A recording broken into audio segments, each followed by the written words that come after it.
नमस्कार, मैं हूं अंकुर और आप देख रहे हैं सत्यहिंदी.com। आइए एक नजर डाल लेते हैं अब तक की सुर्खियों पर।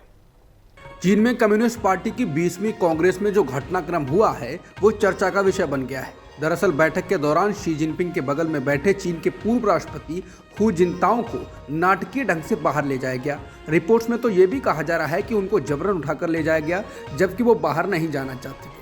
हालांकि हू जिनताओ के कांग्रेस छोड़कर जाने को लेकर तरह तरह के कयास लगाए जाने लगे हैं। हालांकि अब तक इस बारे में कुछ भी स्पष्ट नहीं। अधिकारियों ने हू के बाहर निकलने के लिए कोई स्पष्टीकरण नहीं दिया।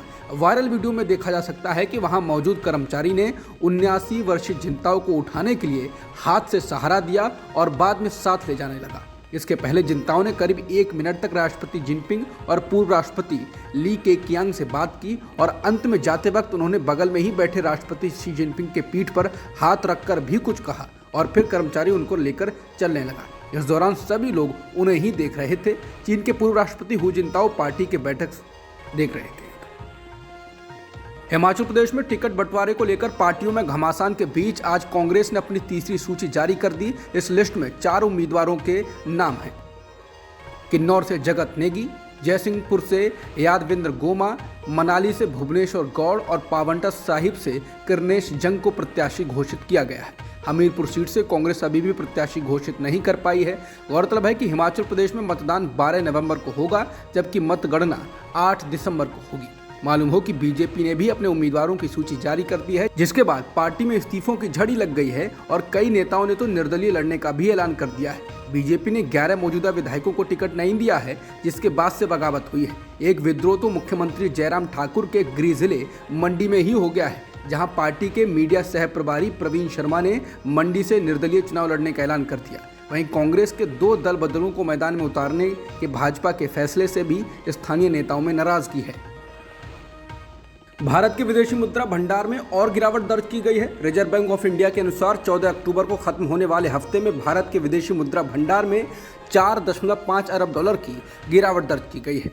अब इसके साथ ही भारत का विदेशी मुद्रा भंडार 528.37 अरब डॉलर हो गया है। हालांकि पिछले हफ्ते में विदेशी मुद्रा भंडार में 20 करोड़ डॉलर की वृद्धि देखी गई थी, लेकिन ये साल का इकलौता ऐसा मौका था जब इसमें बढ़ोतरी हुई थी। नहीं तो अक्टूबर 2021 में भारत का विदेशी मुद्रा भंडार 645 अरब डॉलर था और अब 528 तक गिरकर आ गया है। और इसके साथ ही चिंता की बात भारतीय रुपए का लगातार गिरना भी है।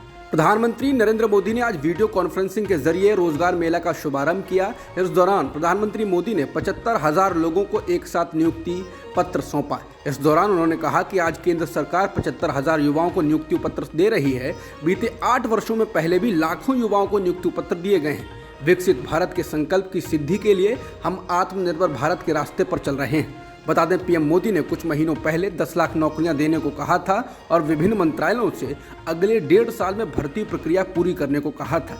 बता दें, बेरोजगारी और महंगाई जैसे मुद्दे पर मोदी सरकार बुरी तरह घिर रही है और तो और इसको लेकर आरएसएस ने भी चिंता जाहिर कर दी है। वहीं विपक्ष मोदी को हर साल 2 करोड़ नौकरी के वादे पर घेरता रहता है। 8 साल में 16 करोड़ नौकरियों पर तंज कसता है। हालांकि कुछ दिन पहले ही सामने आया आंकड़ों में पता चलता है कि केंद्र सरकार ने पिछले 8 सालों में केवल 7,22,000 लोगों को ही नौकरियां दी हैं। सरकार ने सदन में खुद जवाब देते हुए बताया था कि इन नौकरियों के लिए 22 करोड़ लोगों से अधिक ने आवेदन किया था। प्रधानमंत्री नरेंद्र मोदी ने युवाओं को नियुक्ति पत्र सौंपने के दौरान अर्थव्यवस्थाओं के बुरे हाल के लिए कोरोना को कारण बताया। प्रधानमंत्री मोदी ने कहा, यह सही है कि दुनिया के हालात ठीक नहीं है। अनेक बड़ी बड़ी अर्थव्यवस्थाएं संघर्ष कर रही हैं। दुनिया के देशों में महंगाई, बेरोजगारी अपने चरम पर है। मोदी ने कहा कि 100 साल में आए सबसे बड़े संकट के साइड इफेक्ट्स 100 दिन में नहीं चले जाएंगे, ये हम नहीं सोचते। दुनिया के देशों में महंगाई, बेरोजगारी अपने चरम पर है। मोदी ने कहा कि 100 साल में आए सबसे बड़े संकट के साइड इफेक्ट 100 दिन में चले जाएंगे, ये हम नहीं सोचते, ना हिंदुस्तान सोचता है। संकट बड़ा है, उसका प्रभाव चारों तरफ हो रहा है, लेकिन इसके बावजूद पूरी मजबूती से हम लगातार नए नए इनिशिएटिव लेकर, रिस्क लेकर प्रयास कर रहे हैं। बनारस हिंदू यूनिवर्सिटी यानी BHU इस समय जबरदस्त छात्र आंदोलन का सामना कर रही है। एक तरफ तो पिछले 3 दिनों से फीस वृद्धि के खिलाफ छात्र आंदोलनरत हैं, तो दूसरी तरफ BHU में एक परीक्षा में बीफ पर सवाल पूछे जाने पर छात्रों के एक वर्ग ने कैंपस में प्रदर्शन किया। हालांकि छात्रों के दोनों प्रदर्शनों में तालमेल नहीं है, लेकिन आईसा के मुताबिक दूसरा प्रदर्शन पहले वाले फीस वृद्धि के प्रदर्शन की धार को कमजोर करने के लिए आयोजित किया गया है। वहीं बीएचयू में फीस वृद्धि के खिलाफ सैकड़ों छात्र छात्राओं ने बीएचयू विश्वनाथ मंदिर से केंद्रीय कार्यालय तक मार्च निकाला। संयुक्त छात्र संघर्ष समिति की ओर से किए गए इस घेराव के दौरान सेंट्रल ऑफिस पर सभा की गई। सभा में वक्ताओं ने कहा कि अलग अलग पाठ्यक्रमों और हॉस्टल के शुल्क में 100 से लेकर 500% तक की फीस वृद्धि कर दी गई है। छात्र नेताओं ने आरोप लगाया कि विश्वविद्यालय प्रशासन इसे मामूली फीस वृद्धि कहकर छात्रों में भ्रम फैलाने की कोशिश कर रहा है, लेकिन असल में ये फीस वृद्धि छात्रों की बड़ी आबादी के लिए बीएचयू के दरवाजे बंद कर देगी।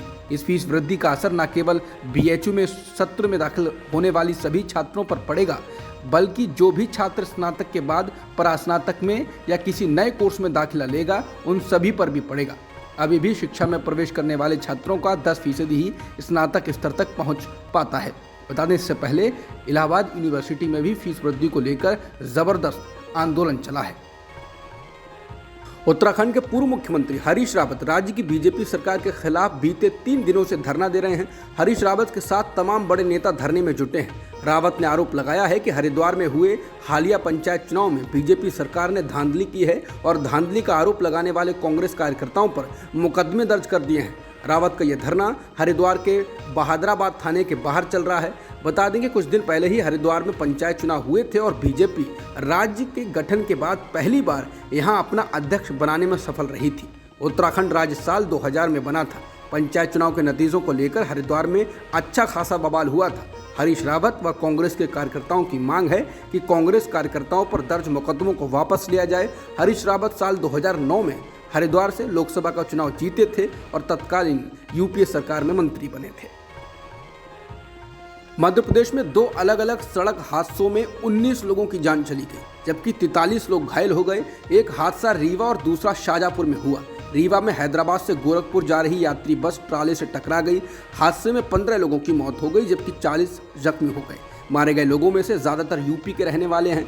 घायलों को रीवा मेडिकल कॉलेज और थियोतर के अस्पताल में भर्ती कराया गया। इनमें से कई की हालत चिंताजनक है। मुख्यमंत्री शिवराज सिंह चौहान ने कहा कि राज्य सरकार रीवा सड़क हादसे में मारे गए लोगों के परिवारजनों को 1 लाख रुपए और घायलों को 10,000 रुपए की सहायता राशि देगी। पाकिस्तान के चुनाव आयोग के द्वारा इमरान खान को अयोग्य घोषित किए जाने के बाद पाकिस्तान तहरीक-ए-इंसाफ यानी पीटीआई के कार्यकर्ताओं ने देश में कई जगहों पर जोरदार प्रदर्शन किया है। इस दौरान उन्होंने चुनाव आयोग के खिलाफ नारेबाजी की और अपने गुस्से का इजहार किया। चुनाव आयोग ने शुक्रवार को इमरान खान को अयोग्य घोषित कर दिया था। चुनाव आयोग ने यह कार्रवाई संविधान के अनुच्छेद 63A के P के तहत की है। फैसले के बाद इस्लामाबाद, कराची, फैसलाबाद, नौशेरा, सियालकोट, मर्दान, फैजाबाद, गुजरात, कराची, लाहौर, हैदराबाद आदि शहरों में पीटीआई के कार्यकर्ता सड़क पर उतर आए और जबरदस्त प्रदर्शन किया। चुनाव आयोग के फैसले के अनुसार पीटीआई के चेयरमैन इमरान खान अब संसद के सदस्य नहीं रह गए हैं और उनकी संसदीय सीट खाली हो गई है। चुनाव आयोग ने कहा कि इमरान खान के खिलाफ कानूनी कार्रवाई होगी। मनी लॉन्ड्रिंग से जुड़े मामले में बॉलीवुड अभिनेत्री जैकलीन फर्नांडिस को अदालत से राहत मिल गई है। दिल्ली की पटियाला हाउस कोर्ट ने जैकलीन की अंतरिम जमानत 10 नवंबर तक बढ़ा दी है। समाचार एजेंसी एएनआई के मुताबिक कोर्ट ने फैसला सुनाते हुए कहा कि नियमित जमानत और अन्य लंबित आवेदनों पर अब अगली सुनवाई 10 नवंबर को होगी। बता दें, इससे पहले 26 सितंबर को पटियाला हाउस कोर्ट ने 50,000 रुपए के जमानत बॉन्ड और एक मुचलके पर अंतरिम जमानत दे दी थी। ऑस्ट्रेलिया में खेले जा रहे T20 विश्व कप के मुकाबले में न्यूजीलैंड ने ऑस्ट्रेलिया को करारी मात दी है। सिडनी में खेले गए इस मैच में न्यूजीलैंड ने ऑस्ट्रेलिया को 89 रनों से हरा दिया। ऑस्ट्रेलिया के द्वारा टॉस जीतने के बाद पहले बल्लेबाजी करने उतरी न्यूजीलैंड की टीम ने ऑस्ट्रेलिया के सामने 201 रनों का लक्ष्य रखा, यानी 200 रन बनाए, जिसके जवाब में ऑस्ट्रेलिया 111 रनों पर ढेर हो गई। न्यूजीलैंड के लिए फिन एलन और डेविन कॉनवे ने पारी की अच्छी शुरुआत की, 90 रन बनाए तो फिन ने 42 रन बनाए। T20 विश्व कप में भारत रविवार 23 अक्टूबर को पाकिस्तान के खिलाफ मैच के साथ अपने सफर की शुरुआत करेगा। इस मैच को लेकर बहुत रोमांच अभी से लोगों में है और यही कारण है कि सिर्फ 10 मिनट में टिकटों की बिक्री हो गई। इंडियन एक्सप्रेस के अनुसार ऑस्ट्रेलिया के मेलबर्न में एक स्थानीय रेडियो होस्ट ने अचंभित होते हुए कहा कि सिर्फ 10 मिनट में टिकटों की बिक्री कैसे संभव है। बता दें, इस मैच में बारिश का साया भी लगातार बना हुआ है और बारिश मैच का मजा किरकिरा कर सकती है। इस बीच भारतीय क्रिकेट टीम के कप्तान रोहित शर्मा ने पाकिस्तान के साथ मैच में दबाव होने के सवाल पर कहा, मैं दबाव शब्द का इस्तेमाल नहीं करना चाहता, लेकिन ये बना रहता है, ये कभी नहीं बदलेगा। मैं इसे एक चुनौती की तरह लेना चाहता हूँ। 2007 से 2022 तक पाकिस्तान की सारी टीमों से ये टीम काफ़ी चुनौतीपूर्ण है। पिछले विश्व कप में पाकिस्तान ने अच्छा खेला, उन्होंने हमें हराया था, इसके साथ ही रोहित शर्मा ने कहा कि ज़रूरत पड़ी तो हर मैच में प्लेइंग 11 को बदला जाएगा। और अंत में रोहित ने 9 साल से आईसीसी का बड़ा टूर्नामेंट न जीतने को लेकर निराशा भी जताई और कहा कि हम थोड़े निराश हैं कि बीते 9 साल में हमने आईसीसी के बड़े टूर्नामेंट नहीं जीते हैं। अब तक की खबरों में इतना ही। बाकी खबरों के लिए बने रहिए सत्यहिंदी.com के साथ।